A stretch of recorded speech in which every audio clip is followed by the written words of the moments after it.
আমন্ত্রণ রাতের বাংলাদেশে, শুরুতেই জানিয়ে দেব শিরোনামগুলো। মনোনয়ন জমার শেষ দিনে ডাকসুর প্যানেল ঘোষণা, ছাত্রদল বাকছাস স্বতন্ত্র ছাত্র ঐক্যের যৌথভাবে লড়বে বামপন্থী ৩ সংগঠন।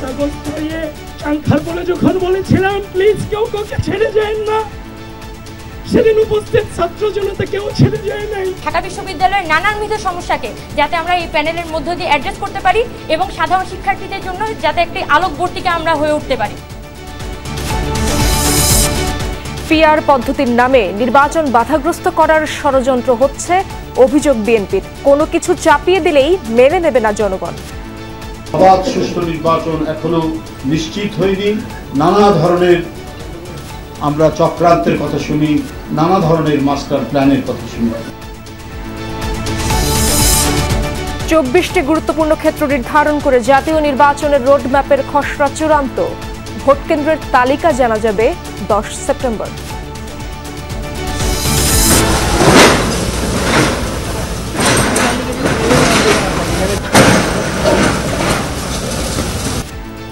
বুড়িগঙ্গার 2 একর দখল করে থাকা সাবেক বিদ্যুৎ প্রতিমন্ত্রীর বাংলো বাড়ি ভাঙল বিআইডব্লিউটিএ।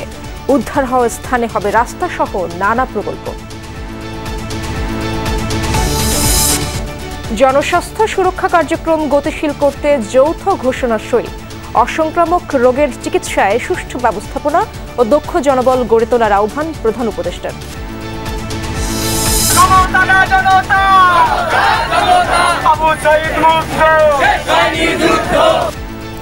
বহুল কাঙ্ক্ষিত মাওলানা ভাসানী সেতুর উদ্বোধন। গাইবান্ধা কুড়িগ্রাম সরাসরি সড়ক যোগাযোগ চালু। উচ্ছ্বসিত তিস্তা পাড়ের মানুষ। এটা উত্তরবঙ্গের একটা স্বপ্ন ছিল সাধারণ মানুষের। কুড়িগ্রাম থেকে ঢাকা যাওয়ার যে রাস্তাটা ছিল, এখানে আমরা প্রায় 150 কিলোমিটার পথ কমে যাবে আর কি। ঈদের চেয়ে বড় খুশি লাগতেছে আমাদের। मैं प्रस्ताव करता हूं कि भारत के संविधान का संशोधन करने वाला विधेयक संघ তুমুল হট্টগোলের মধ্যে নতুন বিল উত্থাপন ভারতের পার্লামেন্টে। টানা 30 দিন কারাবন্দী থাকলেই বাতিল হয়ে যাবে মুখ্যমন্ত্রী ও প্রধানমন্ত্রীর পদ। এছাড়াও রাতের বাংলাদেশে থাকছে। এবার আমি দেখতে চাই সেই 70 বছর অপেক্ষা করার মতো ট্রফি তুললেন সেই মেসি বাহিনী। লাখো দর্শকের উচ্ছ্বাসের ঢেউ রংপুর স্টেডিয়ামে। 36 July world cup football tournament দিয়ে ঘুচল ক্রীড়াঙ্গনের দীর্ঘ 13 বছরের বন্ধ্যাত্ব। রংপুর অঞ্চলে একটি আন্তর্জাতিক মানের স্টেডিয়াম দেওয়া হোক। আমরা চাই রংপুরে বেশি বেশি আন্তর্জাতিক ম্যাচ হোক।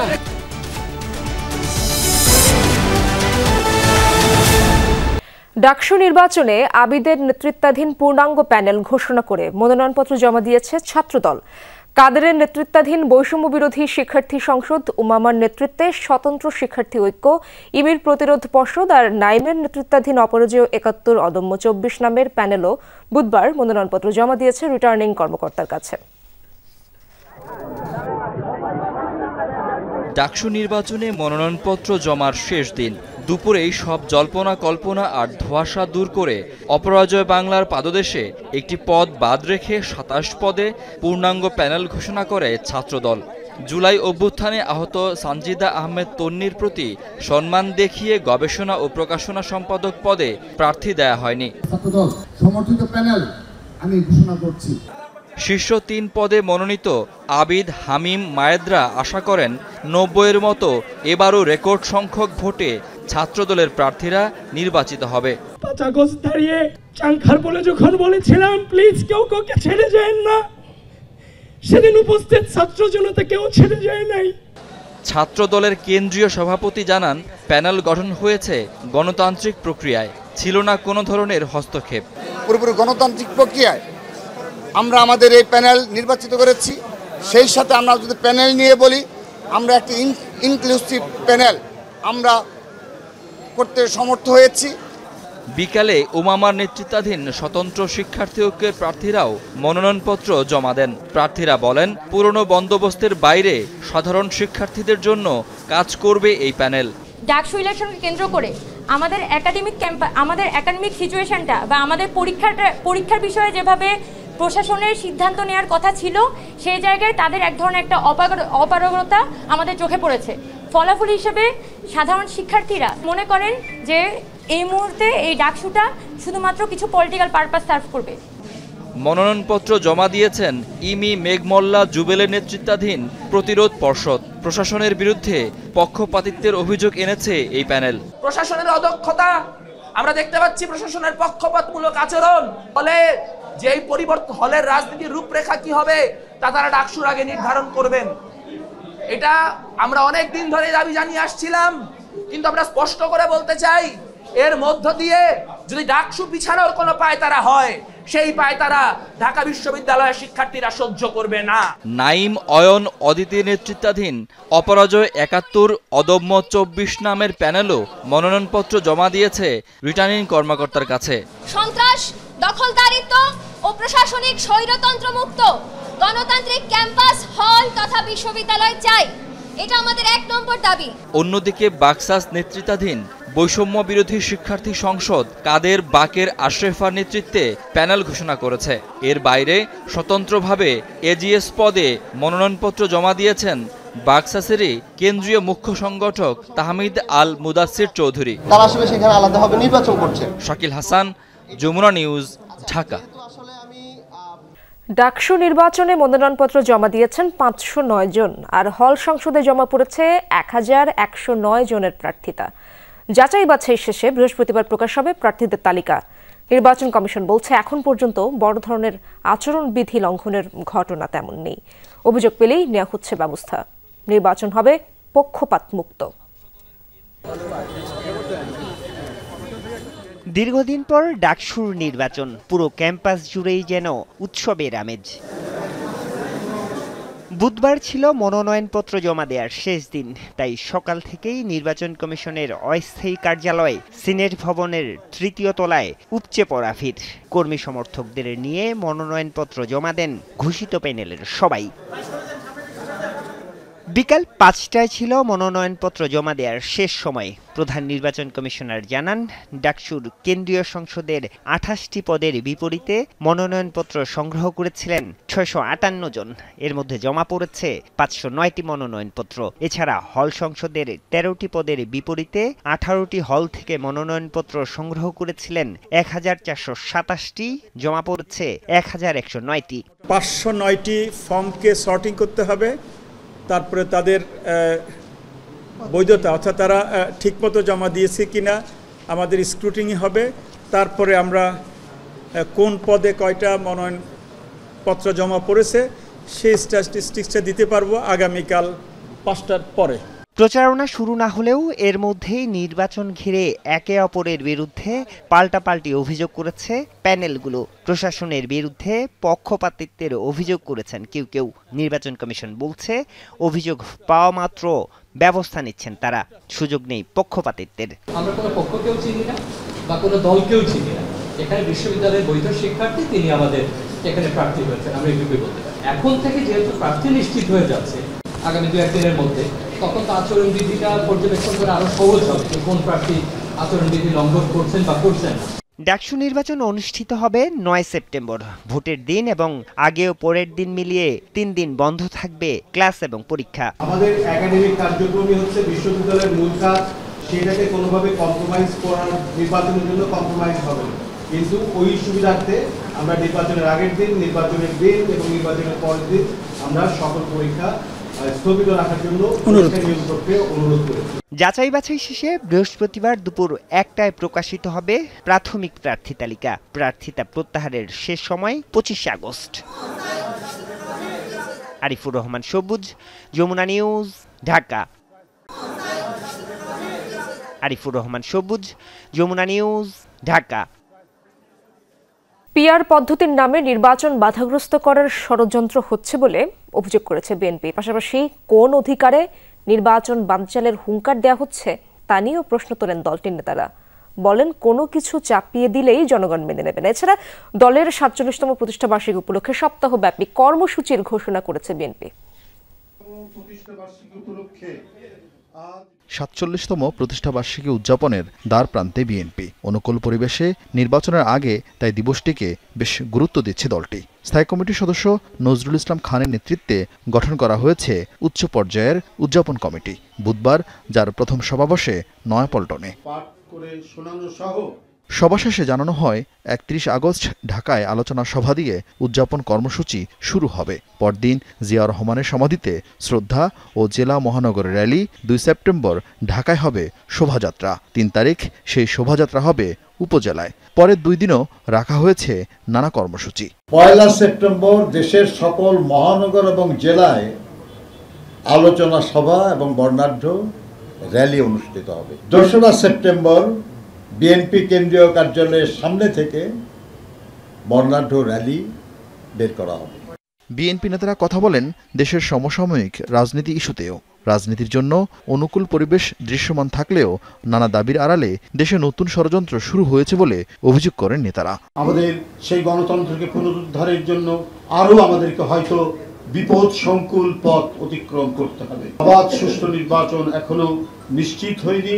নানা ধরনের আমরা চক্রান্তের কথা শুনি, নানা ধরনের মাস্টার প্ল্যানের কথা শুনি। পিআরের পক্ষে বা বিপক্ষে এটা বলার তো সময়ই আসে না এখনো, কারণ ব্যাপারটা তো আপনি আপনার পরিচ্ছন্নই করতেছেন না যে আপনি কি ধরনের একটা পদ্ধতি চান যে পদ্ধতিতে নির্বাচন অনুষ্ঠিত হবে। এই নিয়ে যখন ইনসিস্ট করা হয় তখন তো সন্দেহ করাই যায় আর কি যে এটা একটা অযৌক্তিক চেষ্টা, যেটা অনিবার্য পরিণতি হতে পারে নির্বাচন অনুষ্ঠানের ক্ষেত্রে।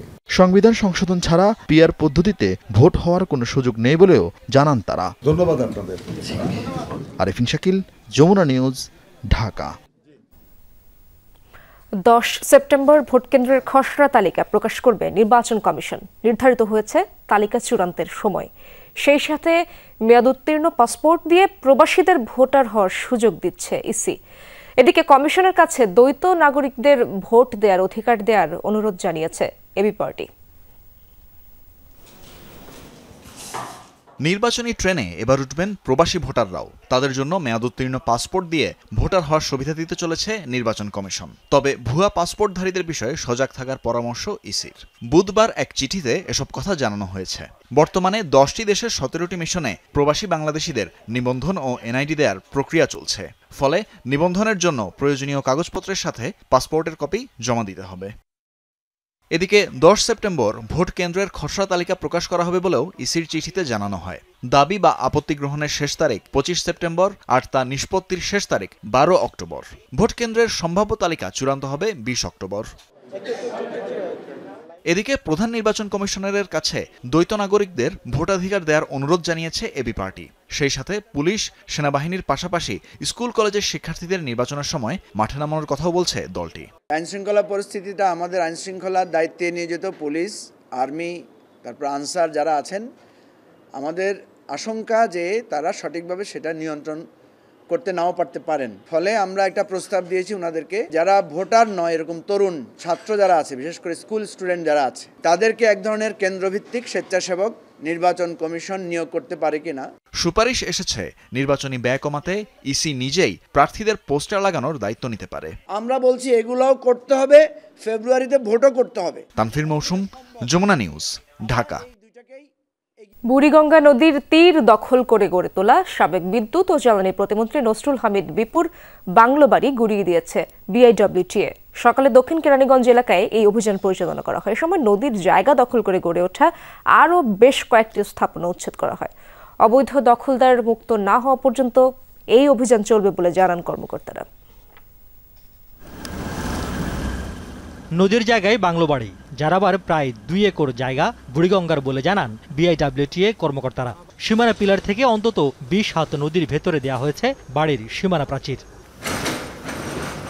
সকালে কেরানীগঞ্জের কোড্ডা ইউনিয়নের কচুয়ালি এলাকায় এই বাংলো বাড়ির ভবন গুঁড়িয়ে দেয় বিআইডব্লিউটিএ। সকাল 11টা থেকে বিকাল 4টা পর্যন্ত টানা উচ্ছেদ অভিযান চালানো হয় ওই এলাকায়। শুধু এই বাড়িই নয়, আশপাশের ডকইয়ার্ড সহ আরও বেশ কয়েকটি স্থাপনা উচ্ছেদ করা হয় অভিযানে। সাবেক বিদ্যুৎ প্রতিমন্ত্রী নজরুল হামিদ বিপুর যে একটা বাগান বাড়ি আছে, সেই বাগান বাড়ি এখানে অবৈধ যে স্থাপনা করেছে ওটা ভেঙে আমরা ওটা উদ্ধার করব। নদীর জায়গা নদীকে আমরা ফেরে দিব। চারিদিকে গাছগাছালি দিয়ে ঘেরা বাড়িটিতে গেল বছরের 5 আগস্টের পরে ভাঙচুর করে আগুন লাগিয়ে দেয়। স্থানীয়রা জানান, বাড়িটি তৈরির সময় যেসব জমি নেওয়া হয়েছিল তার অনেক মালিকই এখনও টাকা বুঝে পাননি।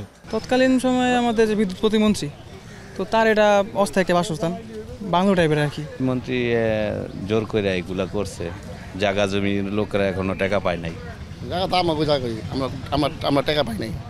2009 সালে জনস্বার্থে দায়ের করা একটি রিটের আদেশে দেয়া উচ্চ আদালতের নির্দেশনা অনুযায়ী এই উচ্ছেদ পরিচালনা করা হচ্ছে বলে জানান কর্মকর্তারা। বুড়িগঙ্গা, শীতলক্ষা, তুরাগ এবং বালু এই 4টি নদীকে সরকার আমাদের নদীর সীমানা নির্ধারণ, সীমানা পিলার স্থাপন করার জন্য নির্দেশনা প্রদান করে। সেই অনুযায়ী আমাদের বুড়িগঙ্গা, শীতলক্ষা এবং তুরাগ এবং বালু নদীতে সীমানা পিলার স্থাপন করা হয়। আমাদের এখানে বুড়িগঙ্গা নদীতে আমাদের আজকে এই উচ্ছেদ অভিযান পরিচালনা করা হচ্ছে। উদ্ধার স্থানে চলাচলের রাস্তা সহ বিভিন্ন প্রকল্প বাস্তবায়নের কথা জানায় সংস্থাটি। রিয়াজ রায়হান, যমুনা নিউজ, কেরানীগঞ্জ, ঢাকা। অসংক্রামক রোগের উন্নত চিকিৎসায় বিপুল পরিমাণ অর্থ বিদেশ চলে যাওয়া বন্ধে সুস্থ পরিবেশ ও দক্ষ মানব সম্পদ গড়ে তোলার তাগিদ দিয়েছেন প্রধান উপদেষ্টা ডক্টর মোহাম্মদ ইউনূস। সকালে স্বাস্থ্য নিয়ে 35 মন্ত্রণালয়ের যৌথ ঘোষণাপত্র স্বাক্ষর অনুষ্ঠানে এই তাগিদ দেন তিনি। এ ব্যাপারে সব মন্ত্রণালয়কে সহযোগিতার নির্দেশ দিয়েছেন প্রধান উপদেষ্টা। একই সাথে তরুণ সমাজকে তামাকের বিরুদ্ধে প্রতিরোধ গড়ে তোলার আহ্বানও জানান ডক্টর মোহাম্মদ ইউনূস। অসংক্রামক রোগ প্রতিরোধ ও নিয়ন্ত্রণে সমন্বিত উদ্যোগ গ্রহণ ও বাস্তবায়নের লক্ষ্যে আন্তঃমন্ত্রণালয়ের সহযোগিতা বৃদ্ধির নিমিত্তে যৌথ ঘোষণাপত্র স্বাক্ষর অনুষ্ঠানে প্রধান অতিথি অন্তর্বর্তী সরকার প্রধান ডক্টর মোহাম্মদ ইউনূস। আমরা সকলেই আজ একত্রিত হয়েছি। তিনি বলেন, স্বাস্থ্য খাতের অত্যন্ত গুরুত্বপূর্ণ একটি ইস্যুতে সবাই একত্রিত হয়েছে। জাতীয় উন্নয়ন ও অগ্রগতি নিশ্চিত করতে হলে দক্ষ ও কর্মক্ষম মানব সম্পদ গড়ে তোলা জরুরি। তা না হলে ব্যক্তি জীবন থেকে জাতীয় উন্নয়ন কোনোটাই যথাযথভাবে হবে না। আমাদেরকে সুস্থ সবল প্রজন্ম গড়ে তুলতেই হবে। অসংক্রামক রোগের চিকিৎসায় উন্নত হওয়া জরুরি বলেও জানান প্রধান উপদেষ্টা। বলেন, নিয়ন্ত্রণ ব্যবস্থা প্রতিষ্ঠা স্বাস্থ্য মন্ত্রণালয়ের একার পক্ষে সম্ভব নয়, সহযোগিতা করতে হবে সব মন্ত্রণালয়কে। অসংক্রামক রোগের চিকিৎসা ব্যবস্থাপনা যেমন উন্নত হওয়া জরুরি, তেমনি রোগগুলো যেন কম হয় অথবা একেবারেই না হয়, সেজন্য উপযুক্ত জনসচেতনতা এবং প্রতিরোধ এবং নিয়ন্ত্রণ ব্যবস্থা গড়ে তোলা দরকার। স্বাস্থ্যসেবা বিভাগের একার পক্ষে এটা সম্ভব নয়, এই জন্য সব মন্ত্রণালয়ের সহযোগিতা দরকার। ডক্টর ইউনূস বলেন, পৃথিবীর প্রায় সব দেশেই অসংক্রামক রোগ দিন দিন বাড়ছে। বাংলাদেশের আর্থসামাজিক অবস্থা, ভৌগোলিক অবস্থান ও বিপুল জনগোষ্ঠীর ছোট এলাকায় বসবাসের প্রেক্ষাপটে এ পরিস্থিতি আরও সংকটময়। তাই এটি শুধু স্বাস্থ্য খাত নয়, সামগ্রিক অর্থনীতি, সামাজিক নিরাপত্তা এবং টেকসই উন্নয়নের সাথে নিবিড়ভাবে জড়িত। যৌথ ঘোষণা বাস্তবায়নে সরকারের পাশাপাশি দরকার বেসরকারি উদ্যোগ, দরকার আঞ্চলিক ও বৈশ্বিক কারিগরি সহযোগিতা। আমি বিশ্বাস করি পাবলিক প্রাইভেট পার্টনারশিপ মডেল প্রয়োগ করে এই সংক্রান্ত উদ্যোগ গ্রহণ করা হলে যৌথ ঘোষণা বাস্তবায়ন সহজ হবে। প্রধান উপদেষ্টা বলেন, তামাকের বিরুদ্ধে তরুণ সমাজকে সচেতন করা না গেলে আগামী প্রজন্মের ভবিষ্যৎ অনিশ্চিত হয়ে পড়বে। পাশাপাশি স্বাস্থ্য সচেতনতায় চিনির পরিমাণ নিয়ন্ত্রণ জরুরি। তামাকের বিরুদ্ধে তরুণ সমাজকে আজ সচেতন করা না গেলে আগামী প্রজন্মের ভবিষ্যৎ অনিশ্চিত হয়ে পড়বে। এর পাশাপাশি স্বাস্থ্য সচেতনতার জন্য চিনির পরিমাণ নিয়ন্ত্রণ জরুরি ভিত্তিতে মানুষকে সচেতন করতে হবে। জাতীয় নীতিগুলো এমনভাবে প্রণয়ন করতে হবে যেন সেগুলো স্বাস্থ্য বান্ধব হয়। যৌথ ঘোষণা বাস্তবায়নে সরকারের পাশাপাশি দরকার বেসরকারি উদ্যোগও, এমনটাই জানিয়েছেন অন্তর্বর্তী সরকার প্রধান। নিশ্চিত করতে হবে সঠিক কর্মপরিকল্পনা, নিবিড় মনিটরিং, দক্ষ জনবল ও আর্থিক বরাদ্দ। যে কোনো কর্মপরিকল্পনা বাস্তবায়নে নিবিড় মনিটরিং ও মূল্যায়ন আবশ্যক। আবার এগুলো করতে দরকার উপযুক্ত ও দক্ষ জনবল এবং আর্থিক বরাদ্দ। বাংলাদেশের স্বাস্থ্য নিবিড় মনিটরিং, দক্ষ জনবল ও আর্থিক বরাদ্দ। যে কোনো কর্মপরিকল্পনা বাস্তবায়নে নিবিড় মনিটরিং ও মূল্যায়ন আবশ্যক। আবার এগুলো করতে দরকার উপযুক্ত ও দক্ষ জনবল এবং আর্থিক বরাদ্দ। বাংলাদেশের স্বাস্থ্য খাতের উন্নয়নে বিশেষ করে 5 আগস্ট পরবর্তী পরিস্থিতিতে বিশ্ব স্বাস্থ্য সংস্থা বাংলাদেশ অফিসের প্রশংসা করেছে বলেও জানান প্রধান উপদেষ্টা। সিনিয়র সচিব লামিয়া তিথি, যমুনা নিউজ, ঢাকা। রাজনৈতিক দলগুলোর মধ্যে ঐকমত্য না থাকায় জাতীয় নির্বাচনের আগে স্থানীয় সরকার ভোট সম্ভব হচ্ছে না, এমনটাই জানিয়েছেন স্থানীয় সরকার উপদেষ্টা আসিফ মাহমুদ সজীব ভুইয়া। বিকেলে বেগম রোকেয়া বিশ্ববিদ্যালয়ের সামনে জুলাই বিপ্লবের প্রথম শহীদ আবু সাইদের স্মৃতিস্তম্ভে শ্রদ্ধা জানান তিনি। এ সময় আরও বলেন, ফেব্রুয়ারিতেই জাতীয় নির্বাচন আয়োজনের সব রকম প্রস্তুতি নিচ্ছে সরকার।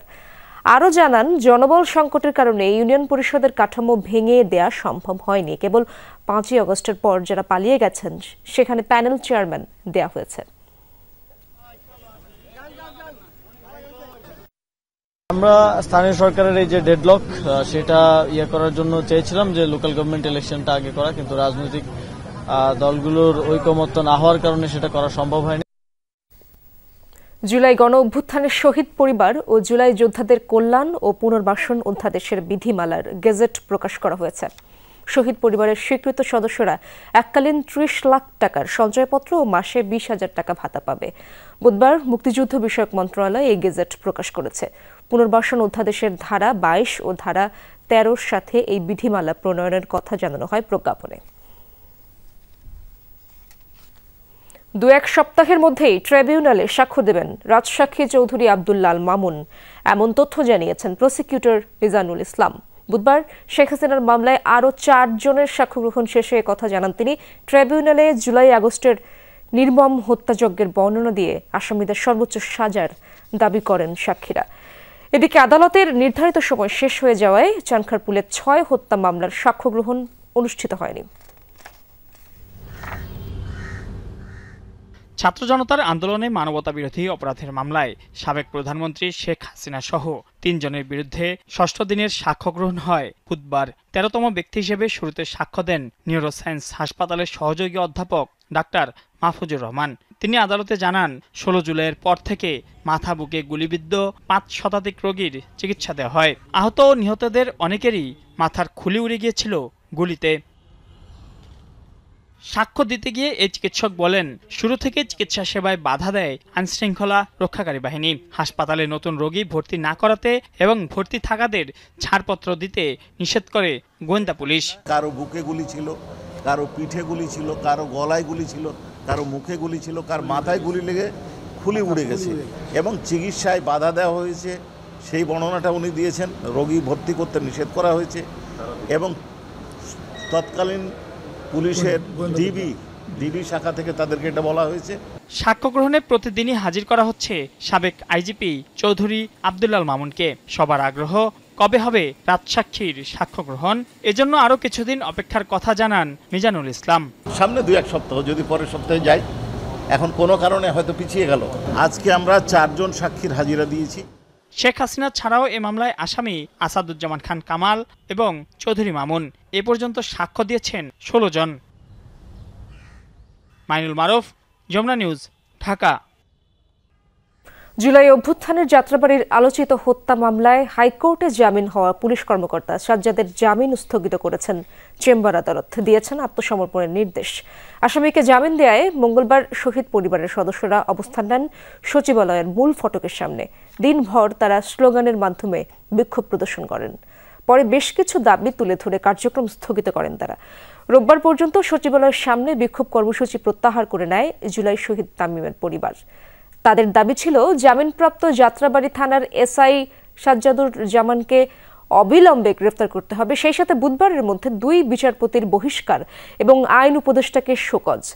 অন্যথায় আগামী রোববার থেকে সচিবালয় বা রাষ্ট্রীয় অতিথি ভবন যমুনা ঘেরাও করার ঘোষণা দেয় তারা। অবৈধ সম্পদ অর্জনের অভিযোগে সাবেক আইনমন্ত্রী আনিসুল হকের এপিএস রাশেদুল কাউসার ভুইয়ার বিরুদ্ধে মামলা করেছে দুদক। দুপুরে কমিশন কার্যালয়ে নিয়মিত ব্রিফিংয়ে দুদক মহাপরিচালক আক্তার হোসেন জানান, সাবেক কৃষিমন্ত্রীর ব্যক্তিগত সহকারী মাকসুদুল হাসানের বিরুদ্ধে 69 লাখ টাকার অবৈধ সম্পদ অর্জনের অভিযোগ প্রমাণিত হয়েছে। এদিকে 2.5 কোটি টাকার অবৈধ সম্পদ অর্জনের অভিযোগে চট্টগ্রামের যুবলীগ নেতা হেলাল আকবর চৌধুরী বাবর ও তার স্ত্রী জেসমিন আক্তারের বিরুদ্ধে আরও একটি মামলা করা হয়। এছাড়া প্রায় 6 কোটি টাকার অবৈধ সম্পদ অর্জনের অভিযোগে নড়াইল 1 আসনের সাবেক এমপি বিএম কবিরুল হক ও তার স্ত্রী চন্দনা হকের বিরুদ্ধেও মামলার সিদ্ধান্ত নিয়েছে দুদক। পদোন্নতি বঞ্চিত ৭৮ অবসরপ্রাপ্ত কর্মকর্তাকে ভূতাপেক্ষ পদোন্নতির সুপারিশ করেছে পদোন্নতি বঞ্চিত অবসরপ্রাপ্ত কর্মকর্তাদের আবেদন পর্যালোচনা কমিটি। দ্বিতীয় ধাপে সুপারিশ করা হয়েছে প্রশাসন ক্যাডারের বাইরের বাকি ২৫ ক্যাডারের বঞ্চিত সদস্যদের। এ সংক্রান্ত প্রতিবেদন আজ প্রধান উপদেষ্টা অধ্যাপক মোহাম্মদ ইউনূসের কাছে জমা দিয়েছেন এ সংক্রান্ত পর্যালোচনা কমিটির আহ্বায়ক ও সাবেক অর্থ সচিব জাকির আহমেদ খান।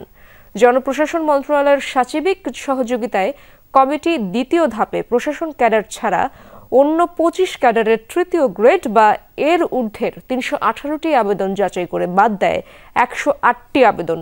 বাকি ২১০টি আবেদন যাচাই বাছাই করে গ্রেড ১ পদে ১২ জন, গ্রেড ২ পদে ৩২ জন এবং গ্রেড ৩ পদে ৩৪ জন কর্মকর্তাকে ভূতাপেক্ষ পদোন্নতির সুপারিশ করেছে। সরকার বিদেশে শ্রমিক প্রেরণ ও তাদের সুরক্ষা নিশ্চিতে ধারাবাহিকভাবে গুরুত্বপূর্ণ পদক্ষেপ গ্রহণ করেছে। এই কথা জানিয়েছেন প্রবাসী কল্যাণ ও বৈদেশিক কর্মসংস্থান উপদেষ্টা ডক্টর আসিফ নজরুল। বুধবার সচিবালয় প্রবাসী কল্যাণ মন্ত্রণালয়ের ১ বছরের অগ্রগতি নিয়ে ব্রিফিংয়ে এই কথা বলেন তিনি। উপদেষ্টা আরও জানান, ১ বছরের মধ্যে প্রবাসী কর্মসংস্থান ও রেমিটেন্স সংগ্রহে অভূতপূর্ব অগ্রগতি হয়েছে, যা ভবিষ্যতে দেশের অর্থনীতিতে দৃশ্যমান প্রভাব ফেলবে। জুলাই আন্দোলনে অংশ নেয় যেসব প্রবাসীকে বিভিন্ন দেশে আটক করা হয়েছিল তাদের মুক্তির ব্যবস্থা করারও কথা মনে করিয়ে দেন উপদেষ্টা। যারা দেশে ফেরত এসেছিলেন তাদের মধ্যে অনেককে আবার পাঠানোও হয়েছে।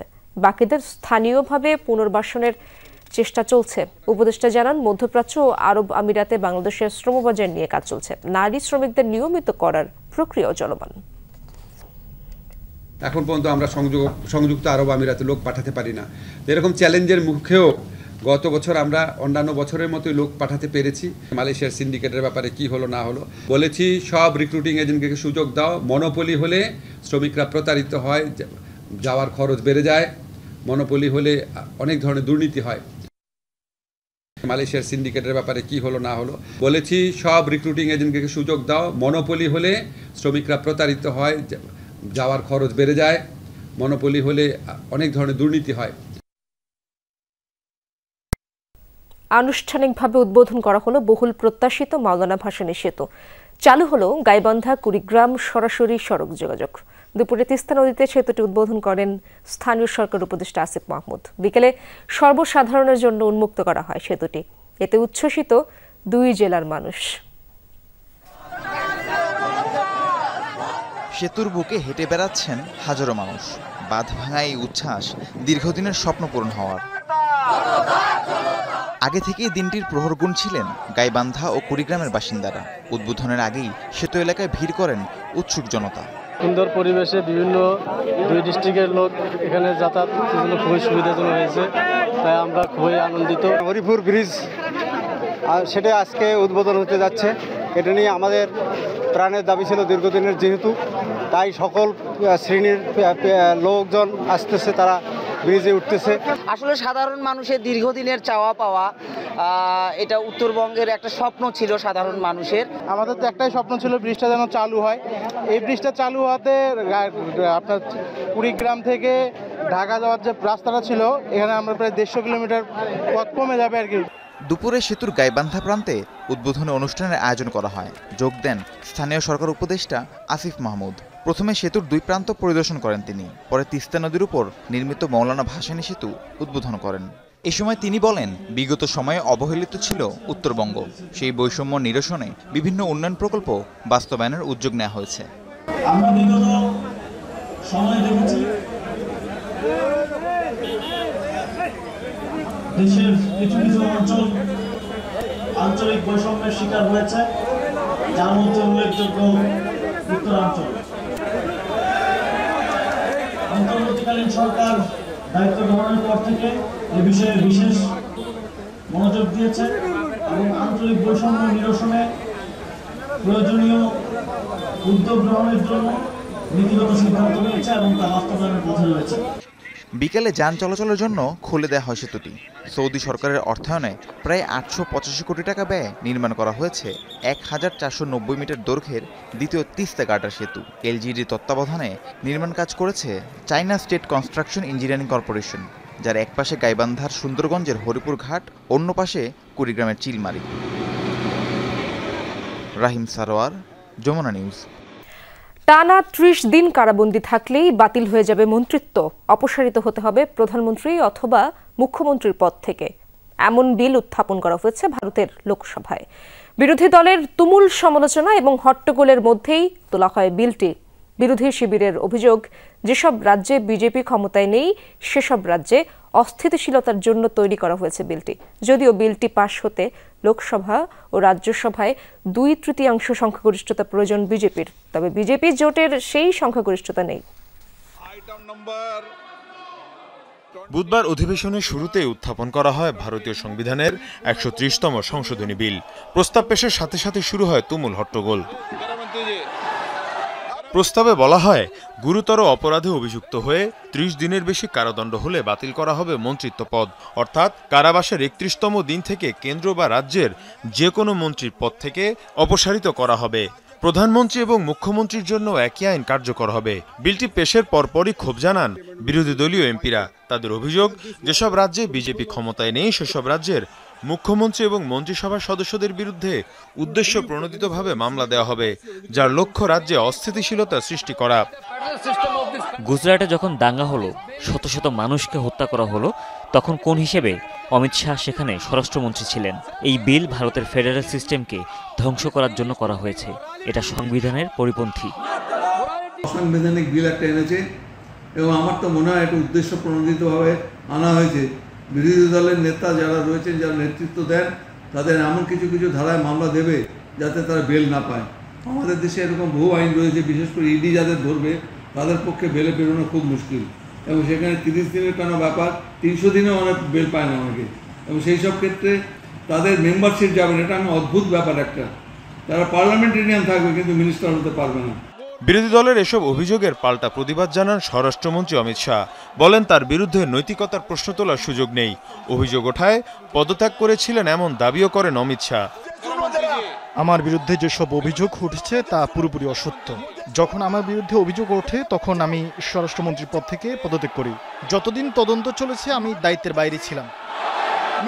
তবে বিলটি পাশ হবে কিনা তা নিয়ে রয়েছে সংশয়, কারণ ভারতের সংবিধান সংশোধনে 2/3 ভোট প্রয়োজন। লোকসভা ও রাজ্যসভা 2 স্থানেই 2/3 সংখ্যাগরিষ্ঠতা নেই বিজেপি জোটের। মীর মুশফিকা হাসান, যমুনা নিউজ।